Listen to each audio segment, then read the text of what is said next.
Howdy, y'all. This is phase 3 of these chicks' lives. Um, I had an impromptu session today to build this, what we're calling the nursery. Basically, a segregation of the coop.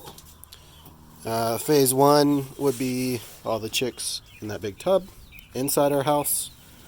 We used a screen top, a welded wire top to keep the cat out and the chicks in. Phase 2, we moved the big tub out here and kept it set up like it was. And yesterday I did a little test introduction, let all the chicks out inside the coop, running around with the big hens, and they did fine. The hens would peck a little bit at the chicks, which would run around, and they would have been okay, but I noticed how freaked out the chicks were.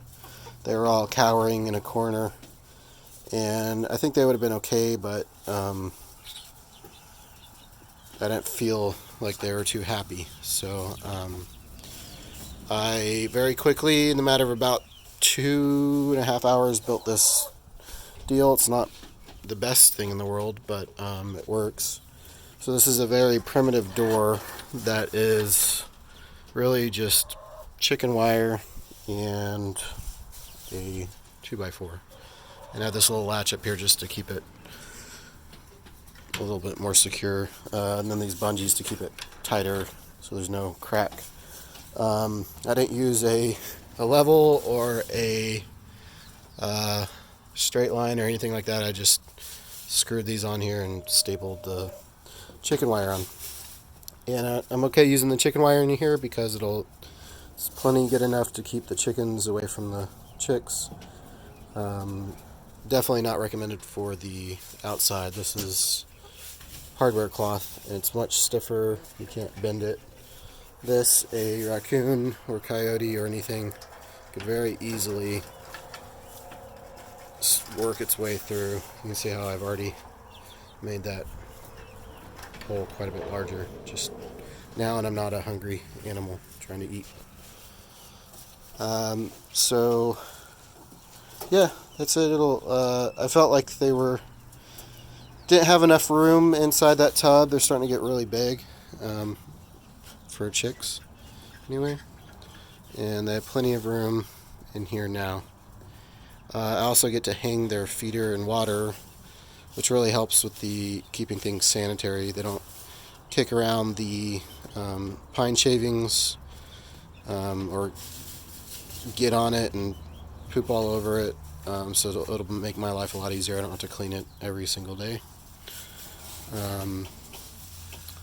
One thing to watch out for chicks I learned with these guys when they were chicks is they're very curious and they fit into a lot tighter spaces than you think. So I made sure to really secure around the border, because say if I didn't staple here, instead stapled here, they would actually work their way through here and get stuck. And then, being chicks, they're not as wise as their elders. I'm being slightly sarcastic. But built a couple little roosts for them. It'd probably take a while for them to get up there, but not too long. The extension cords are now unplugged. I left them out here though, just in case in case we get a late freeze. And yeah, they seem to be doing well. They like their new roomier abode. And I do think I figured out the other rooster in there, an Easter egger, which is good. Back to the tight spaces, so that's why I put bricks behind this tub and then on top, because they will try to get back there, and there's some back in that corner. So now these guys get to come back in, and they're happy about that. This is a good introductory phase as well, because they can now see one another full time, get used to one another, and it'll be pretty easy when the chicks are big enough to just open the door and let them out.